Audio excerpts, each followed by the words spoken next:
Hello, everyone, and welcome to a new episode of The Business of YouTube. Today, we talk about music. Music has been very important for YouTube, and to be honest, it has been like the very first industry, traditional industry, that was impacting in the good and the bad way. It went through a lot of changes.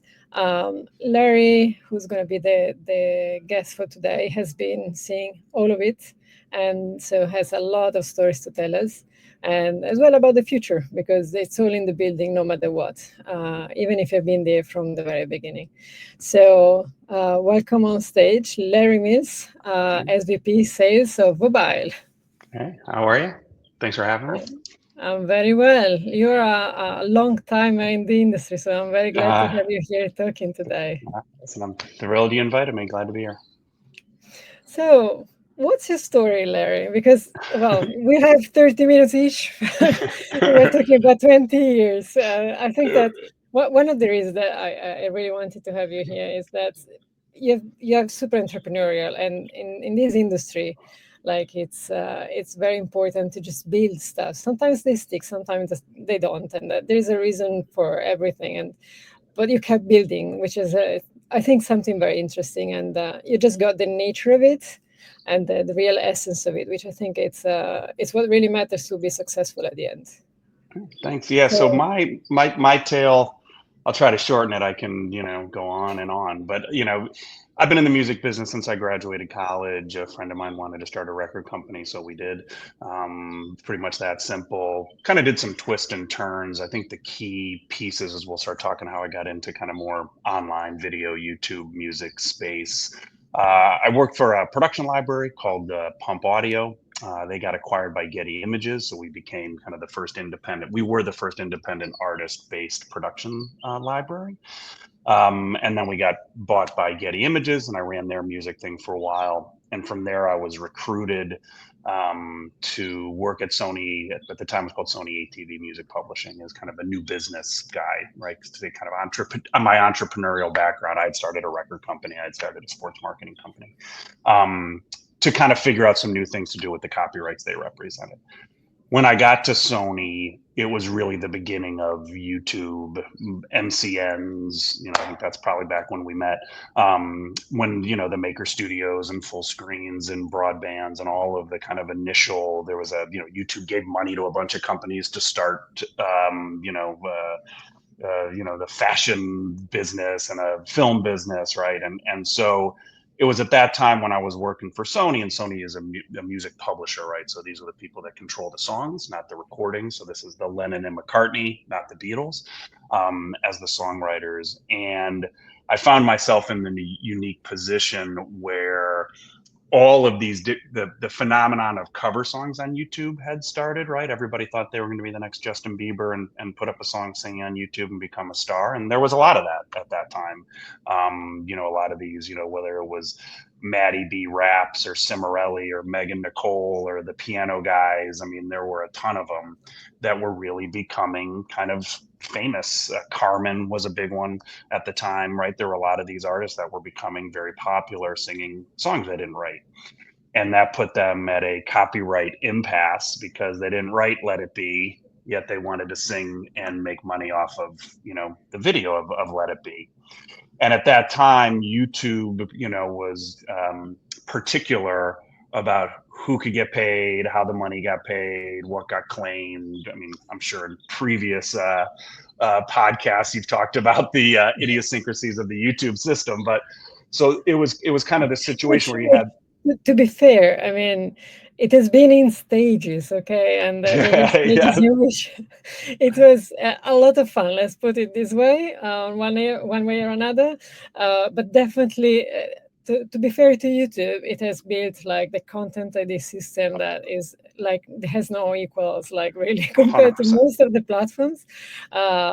Because I think, especially because of the push of the music industry, I think that it has Yeah. been very strong on it, and YouTube responded very well. Then, of course, not built in a day like Rome.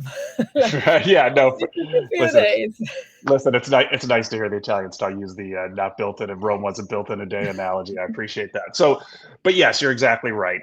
And I am. There are a lot of people. I am not an anti-YouTube guy at all. There's a lot of people who complained about it over the years. What they have built and the system they have built with pressure and influence from rights holder companies, specifically the music business, because it's in everything, has absolutely made it the premier financial beneficial platform on the planet. Right. I mean, like the careers and businesses as we sit here today that were launched from YouTube figuring out this system is awesome. I'm a huge fan. I was able to start a company, which we'll talk about in a second. I didn't have one salesperson selling advertisements or revenue from me. YouTube did all of that and generated millions of dollars for songwriters and artists. It's awesome. So it's a little tease of where we're heading. But so basically all these people were coming to us to say, hey, I'm singing these songs. I want to make this money. But the way the YouTube system worked is they didn't get allowed to make that money because Let It Be, or, Lennon and McCartney or the music publishers had control over that because it was their song. So it was at that time, all these companies were coming to me, hey, Larry, you should do this. We want to work with you for all the copyrights we had. And Sony was pretty early in being an active participant in this space. And then I came up with this idea of, well, so the way licensing works is if you want to use a song, you come to a rights holder and say, hey, I'm making a TV commercial. I want Let It Be. Can I use it? And you give them money, right? So they licensee, licensor, but basically people come and give money to rights holders. I flipped it around. So I had this idea, which we called We Are the Hits, which was an early YouTube company that allowed people to pick songs that we had cleared. They could come in, pick a song. I want to sing Let It Be. I want to sing a Taylor Swift song. I want to sing what have you. We would have a cleared set of songs. They could pick it. And then basically they would be able to upload that video with that cover song in it. We claimed that video because we had the rights to claim it because we were a partner with YouTube and we owned the rights. We would collect all the money. We'd give some to the songwriters. We'd give some to the YouTube creators. So that was the scenario we built. We kind of turned licensing on its head, which was kind of the unique licensing tool there. Usually people come and get a license. It was the other way around. They licensed their recording and their video to us, and we monetized that and paid everybody out. So that was the which year beginning. was this? This was like 2012. I do it based on when my children were born because that's how I can remember Yes, dates. But this was 2011, 2012 yeah, around yeah, there. exactly. That's the Um, beginning of 2010-ish. Yeah. that's right. That's right. And so the key with music publishing is that, let's say you and I write a song together. I can be with Sony, you can be with Universal. So you need, it's called split copyright. So you need all the companies to participate. And since this was a Sony started entity, a lot of these other companies didn't want to participate because it was their biggest competitor that owned it. So about a year in, I wound up leaving Sony, acquiring this company where that's took it with me. And then when I was an independent, right, we wound up To signing have up all the, everyone in it. Yeah, that's right. And so we aggregated all the songs. So now our catalog was basically any song you wanted to sing. And at that point, we partnered with some of the MCNs. So if you were an artist on Fullscreen, you could sing covers through us, or you could sign up directly. And ran that business for about we 10 actually years. had a deal with Buzz My Videos We back in the did, we did, we did, which I had to remind you of when I saw you. So, Yeah, I had completely. Then I came back. I talked to Penga. I was like, "Do you remember?" She was like, "Of course." I was like, because she was into the creator business, and I was like, that's right. "Oh my god, That's yes!" right. Like, It's okay. It's okay. We're here now. We're here now. It's fine that you forgot me. It's okay. It's okay. no, wow, like yeah, and yeah, because it was a super small world. I mean, it still is in a way. It's Yep. bigger now. It's more mature and everything. But it was like honestly in the whole industry of the MCN ecosystem ish, let's put it that Yeah. way, whatever whoever was doing what. Yep. I mean, it was really a bunch of people. Like, funny enough, like in Europe, we had this thing of the Christmas MCN lunch, which is very Right. fun if you think of that. In theory, we were all competing, but Right. in reality, we were having like all the founders and CEOs, we were all having the Christmas lunch together. It was the best time ever because at the end, Right. it was like, it was really like a big ocean anyway. It wasn't a swimming pool like full of sharks. Yeah. It's like, you know what, like everybody does something different in a different way where Yep. it's really you could feel it. It's the beginning of an industry. It's like there's so much to be done. I'm not gonna kill anybody for it. Like I'm just gonna be the best in what I do, and you're gonna be the best in whatever you do. And there's so many pieces that are missing to actually build the industry. Yep. So yeah, And that was it's really interesting. That it back was then. look, I mean, you don't want to spend a lot of time thinking about your past, right? But when I think of that era of that 5 or 6 year period where it, I think people over, this concept of, oh, it was the Wild West, but it really was up there. I mean, and YouTube was part of it, right? I think that is what was different about them. It wasn't adversarial. Like, you have a lot of platforms kind of with the industry, they're trying to figure it out, and it's an arm wrestling match on all things. But you'd go to these YouTube events that they threw, and they were there, and the executives were there, and they'd be hanging out at the bar after the events, and you really got to meet these people. And yeah, it was a great community. I was proud to be part of it, and yeah, it was a ton of fun. And and look, it worked out for a lot of people, right? I mean, there really was a lot of people have made a real living on that platform. And I know we're going to talk about something. I'm just surprised more people haven't kind of copied the model, right, and built a system that's as effective as the one that YouTube did, to be quite frank. Well, that's a good question. No answer to that. I have no idea why. That's right. Yeah, me neither. Me neither. All right, and then moving on then from We Are the Hit. So you built the whole licensing model so that people Yep. could actually monetize cover songs legally Yep. and making money. So then what's next? So yeah, so we did that for about 10 years. And then in 2020, does that sound right? 2021, I sold that company to PEX, which is a technology fingerprinting identification and attribution company, world class, best in class tech for identification. And do a lot of stuff with YouTube creators and rights holders, identifying content and monetizing and protecting and just wonderful things. And so they bought We Are the Hits about 4 years ago, 5 years ago. Time flies. And then PEX was recently acquired by Vobile, which is a company that has been in this space. They also had previously acquired a company called Zephyr, part of the Zephyr company, which was a YouTube company. So they're also in more where we at PEX and We Are the Hits concentrate on music. Vobile is more in the film and TV and video side of copyright protection. So it's been a great fit. We've been over here for, a couple of months now, and, still got a little bit of the new car smell on us, but it's been good. And, now it's a larger reach we have, a little more global expansion, but, PEX as a company, it's kind of hand in glove. We Are the Hits says, hey, creators can come in and pick songs and cover it and feel that they're clear to do so and make money on it and all that stuff. PEX is more in the kind of identification and copyright protection side. So if you are a rights holder, whether you're a songwriter, a record company, a music publisher, there are a lot of platforms out there that you want to know where your music is being used, whether that's Facebook, TikTok, Instagram, Twitter, X, and others. And sometimes for all the good reasons, hey, I want to market, I want to know it's doing it. Sometimes these folks are using music that they shouldn't. So we are in the kind of identification and attribution business, right, to make sure all these songwriters and record companies get paid what they should, right? So And that's there's a lot of a lot of the revenue for the industry is really coming from that because still a lot of content is not recognized correctly. And there's a yeah, lot of money left on the table, which is incredible. it shocks me. And look, I'll say it again, YouTube has the best system of all of these platforms. So they have gotten better. Like you said, it wasn't built in a day, but their identification and what they're able to do and is head and shoulders above the others, in my opinion.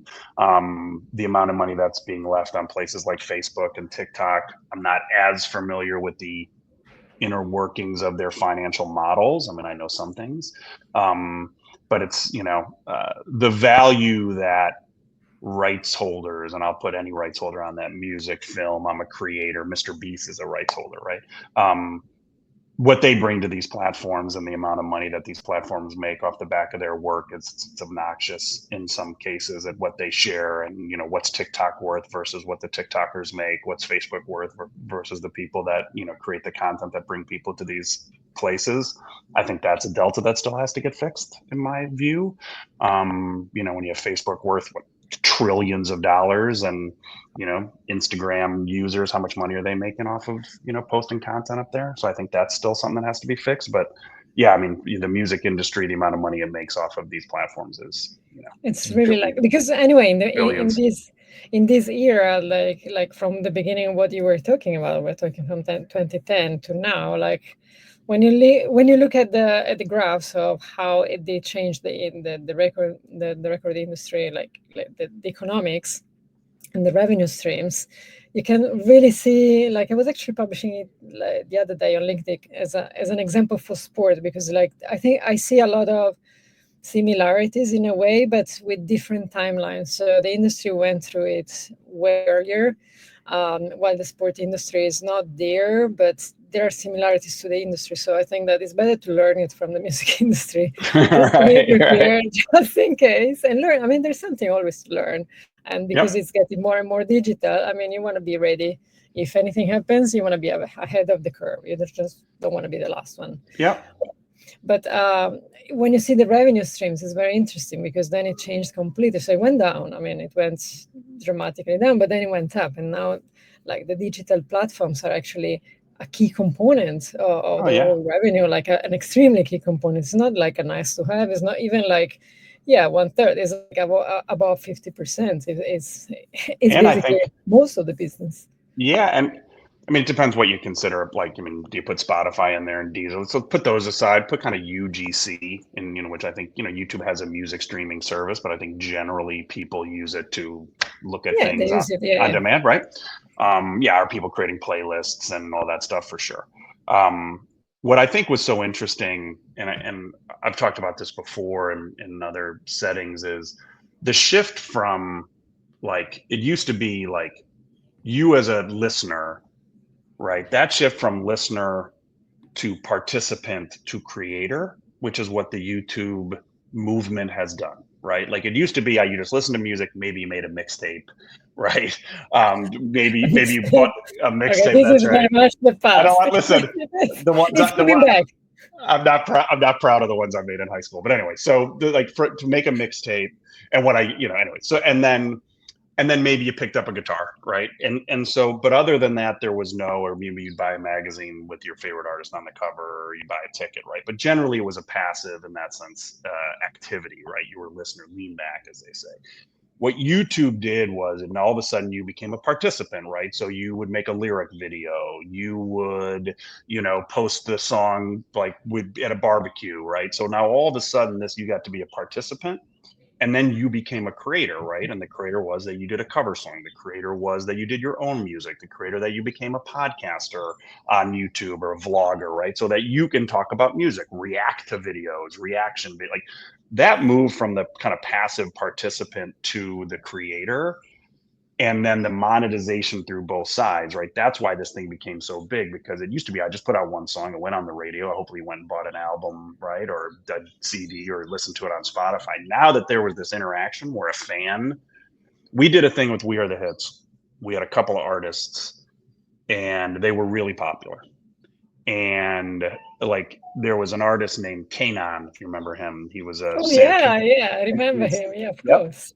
And He he was had like very this popular. very popular, but he had the biggest song. He had like the World Cup song, back in whatever year this was, and he put out a new single, and it wasn't doing very well, and it was fine, but it wasn't like a hit. And so we wound up, the publishing company paid YouTubers to cover his song, thinking that these guys were more popular than him on this platform, and that them singing cover of a Kanan song would trigger more interest in the original song, right? And it worked. It wasn't a fabulous hit, but I think the covers at one point, they paid like three different people in the We Are the Hits thing to sing these songs, pay for the production of the video, right? And they did some duets. And I think those three wound up having more views than the original song that Kanan did. Now, these weren't tens of millions, but it was millions versus a million. And it showed that sometimes the tail can Meaningful wag the enough. dog. Yeah, meaningful enough to show that these creators had created this system, that they weren't just fans, they were participants. And then they became the creators that generated, and that song, because Kanan wrote that song, earned money Yeah, yeah, because these absolutely. people covered it. So it was great. Yeah. So I think, those kind of things was the biggest No, shift at that time. I'm gonna go and check for a video of Kenan. Like, it has been ages since I've heard There you his name. go. I That's right. totally That's remember right. that. Yep. Yeah. Now, like, moving on where we are today, like, you've seen like the whole evolution and also different platforms. So of course, like, Yep. I cover more on the YouTube side because that's more my bread and butter. But to be fair, like, there's many other platforms as well. Spotify being number one really on the music side. Yep. But how mature do you think is the ecosystem of the platforms from an industry perspective? Are we like in a very mature ecosystem already, or you think it's still like at the beginning, in the middle? Like just to understand your view because you've been there for a while. Yeah, I think that let's call it the streaming platforms, the Spotify, Deezer, right? The ones that you're paying basically just a listening. Maybe they have videos on them. I think those are pretty mature. I think right now the growth is probably territory based. Maybe they're not as big in, emerging markets. Maybe South America doesn't have as much of a subscriber percentage as the US or Canada or Europe, right? So, but I do generally think like, it's funny, I was at one of the VidCon events many years ago with a guy, and we were arguing over how 1 year later when we saw each other, how many people would have Spotify subscriptions, right? And I think I said it would be less than 10 million. We came back the next year and there were like 62 million, right? So, and I lost that bet. And I was an optimist. So I think that when you think, right, You're an optimist from the industry. Well, from the industry, right, and like I lost. I think I had to buy drinks. All right, so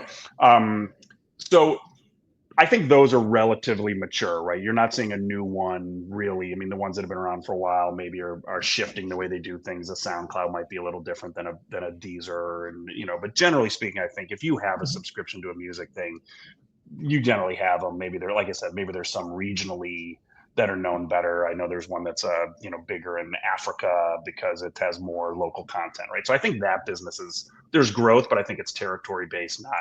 I mean, personally, they should all just raise their prices. I have every song in the world at my fingertips, and I pay $15 a month, and my whole family can have it, or whatever it is, or $20. That's bananas, right? I think a lot of these growth. I mean, they should just charge more money because it's the greatest. Next to Google Maps, it's the greatest thing that's ever been invented on my phone. All right, so because I get marginal growth. So as a mature industry, more marginal. I think growth, it's pretty. not. Yeah, I think it's pretty mature. Again, by territory, the UGC sites, I think they're pretty mature just because they've been around for a while and people know how to use them. But then again, it wasn't that long ago that TikTok showed up, right? And so I do think that there's always a new one that's coming, and there's always ones that hesitate to pay. Currently, X doesn't pay really for music on their site. And that's one that I'm sure it's all over there. So I think there are some sites and UGC sites, but I'm surprised is the wrong word, but I thought there would be more, to be honest. Like there were so many people at the beginning of the YouTube thing that tried YouTube competitors, and it really was only kind of Instagram and TikTok that have really stuck, in my view, that like the next generation is on all the time. I mean, maybe it's on Snap, or there's some other ones, but at the time it was like, oh, there's going to be 20 of these platforms. So I think that I wouldn't be surprised if there's a new wave that come, because it's been kind of quiet as far as a new massive platform has shown up that has taken everyone's attention. Unless my kids are on something I don't know about, but which could certainly be true. But I think it's I think some are more mature than others. YouTube is more mature, but I think there's growth. Like I said, I think TikTok way underpays people. I think Instagram way underpays people. What's happening with places like, is Pinterest going to get into more music content and video? What happens to these direct sites, right? Like these UGC sites. I mean, are shopping sites all of a sudden going to turn into media companies? I know Amazon has a lot of video when you go shop. So I think there's some places where there's growth. And the thing about the music business, it's like water. It winds up everywhere, right? More so, you're not going to watch a movie on like Amazon Prime shopping, site, but there will be videos there that have music in them that are going to have to get paid for. So I think that, like you said, I think the you kind of follow the music, but I think there's places there's growth. But I think a lot of these YouTube, I think is pretty mature. I'd like to see TikTok and Instagram pay more. And then I think it'll be interesting to see what the next 12 months brings. I usually try to understand what's going on in the market in terms of platforms and what's the strategy based on where my ex-colleague from Google YouTube from the good old days are going.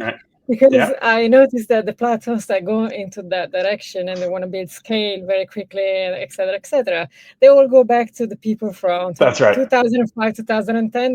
They kept building. Those are the builders, and That's right. so it's funny enough. I wasn't expecting that back in the days. It was just a really good bunch of people. Like we were all Yep. builders, like humble and absolutely zero arrogance.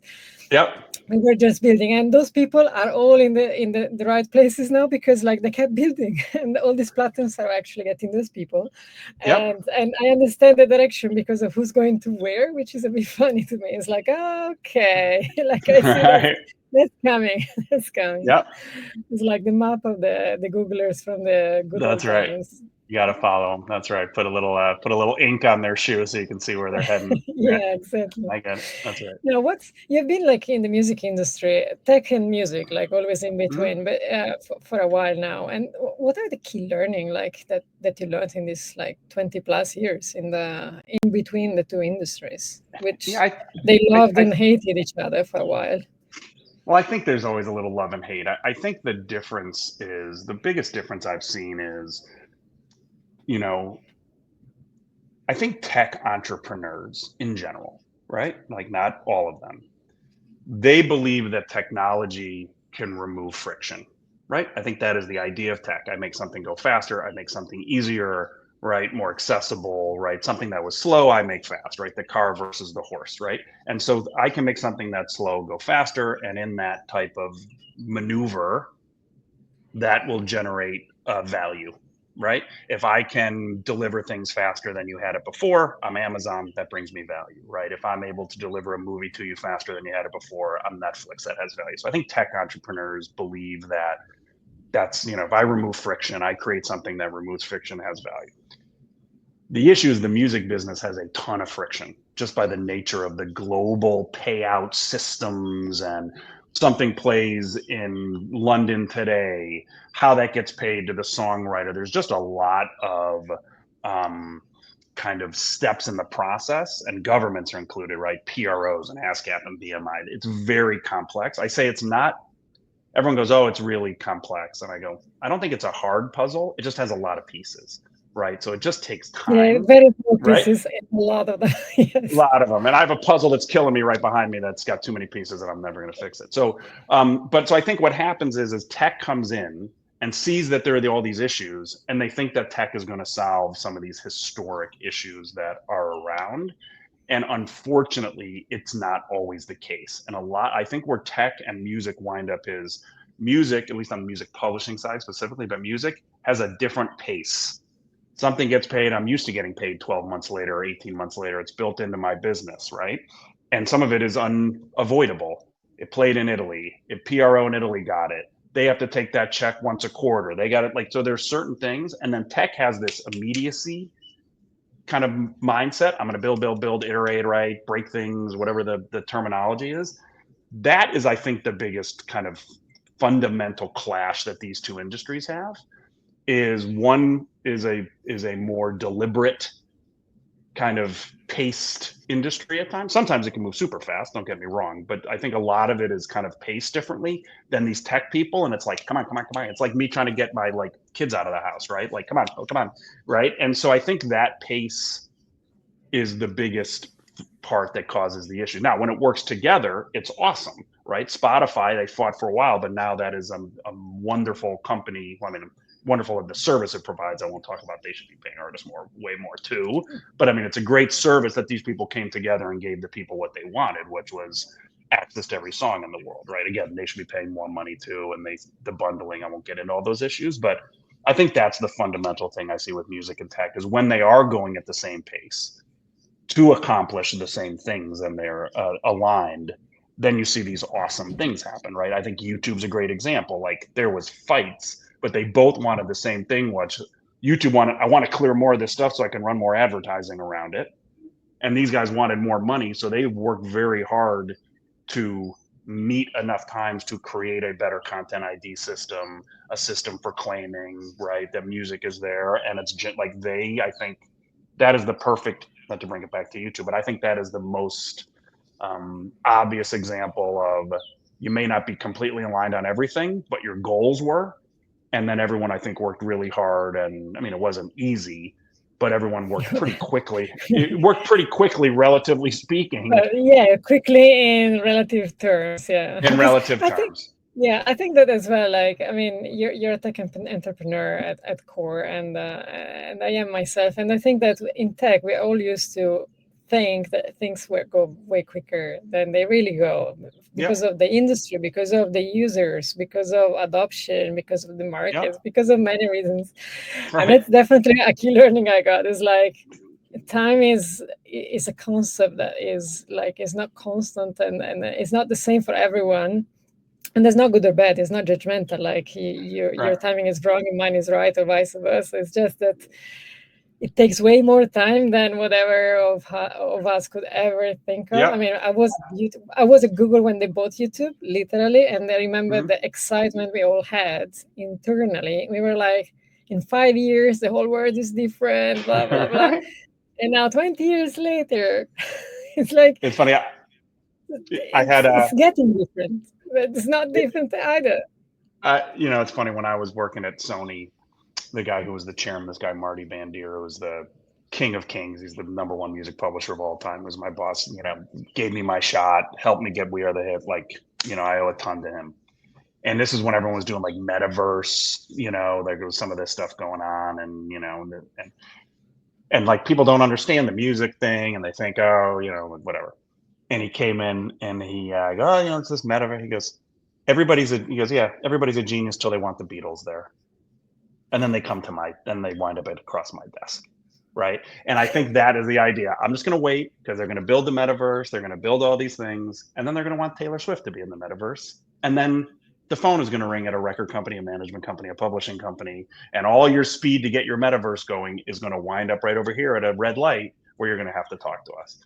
And I think that is also one of these conflicts, which is unless you are music first, you kind of I'm going to build this great thing, and it could be avatars, and then they're like, oh, wait a minute, they want to do concerts here, and then the complexity kind of gets you, and that's the one thing I think I understand the frustration of tech people and entrepreneurs who build these awesome things, and then like it would be great, users would love it, and then the music industry has their particular way of doing things, which slows things down, which may not be great for the user and the platform, but they waited too long to consider what they needed. So I get the friction, I get the difference in pace, but I think that's the biggest issue, I think, between the two industries, in my view. Nice. And now that you're part of Mobile, so you have been actually like in your story that like you built a lot and got acquired and then acquired, like you bring good luck. So it's That's so a far. lot of So far. stories. That's good. What's your role there now, and what do you do? What's the growth looking like for you? Yeah, so we are. So my title is SVP of Sales. It's primarily based on the PEX business, which is the music side. Although we're starting to do some more integration with what they do.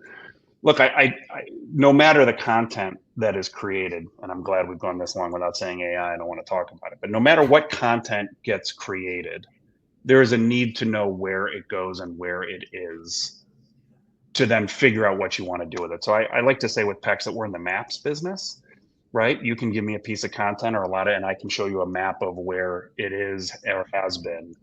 How they find gold at the end of that map, to keep my metaphor alive, is really up to the rights holder.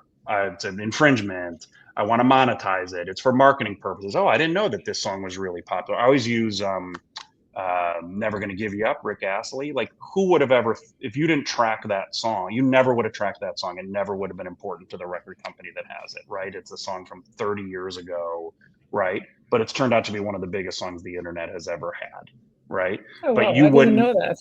yeah, everyone's get Rick rolled and like it's in Yeah, yeah, memes and it's right. But it never would have been a song you would have thought if you were a major record company had, like, what's Beyonce doing? What's Taylor Swift doing? sure. But it's like but if you aren't tracking something like that or really following it, you wouldn't have, I mean, now but for the first probably 300 million views of that song of memes were underreported, under monetized because you weren't tracking it. So really where our growth is I think that there's more people that need to find where their stuff is going. And then because things are unattributed, right? Larry Mills band uploads a cover of Let It Be, puts it out in the world. I don't list Lennon and McCartney as the songwriters. How does they ever get paid? Right. So we have the ability to do audio matching and melody matching, so we can find cover songs full circle. And then we're able to let all these people know, all these songwriters and record companies, and they do it more on the, like I said, on the film and TV and video side at Vobile, to be able to identify it. And I think once you know where something is, if you know what's happening with your content and where it is, then you can make better decisions on what you want to do there. I want to market it. I want to monetize it. Some people are using our service to find bands they want to sign, right? Like, show me the kind of stuff that people don't know about. So it's pretty cool.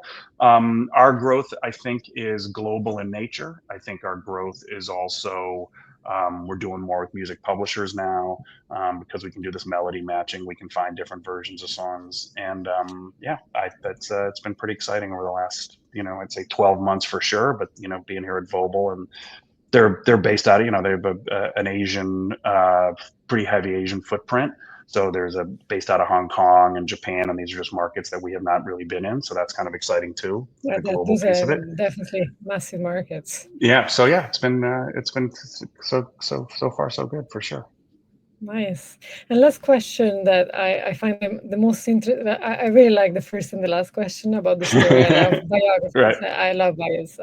Yeah, I me could watch too. documentary of bios of people like 100%. just, yeah. And then 100%. I always like to ask what you're most proud of, because like it's really about building up stuff, and sometimes it's very as well like personal what we do along the years. And so usually I always thought it was the easiest question ever, and it appears is not at all. But I, so you're gonna get it as well. So what are you most proud of? what am I most proud of? It's, like I was thinking about this, and ever since I was a kid, I wanted to run my own business. Didn't really care what it was, right? And that, this I from an idea, and I had other small things. I started a record company that was, we had some success. We had some gold records on the wall, but right out of college, and that was great. The We Are the Hits one, and I never took any money. I've never taken any investment in any company I've ever started. I always worked other jobs. So when I was starting companies, I would like bartend at night till 4 in the morning, and then be on calls at 9 a.m. with people to start businesses. That I pulled it off, I think, and going into a ton of credit card debt, which my wife doesn't like to talk about. But ultimately got out of it. And doing it with like two young kids and running a business the way I wanted to run it, and and to take the responsibility that I did.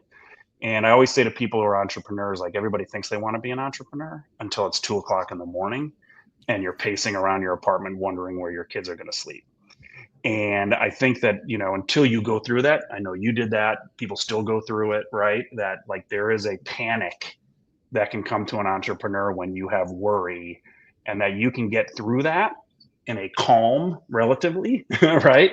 And that I pulled that off and wound up selling that company and did it on my own, kind of bootstrapped, and did it the way I wanted to.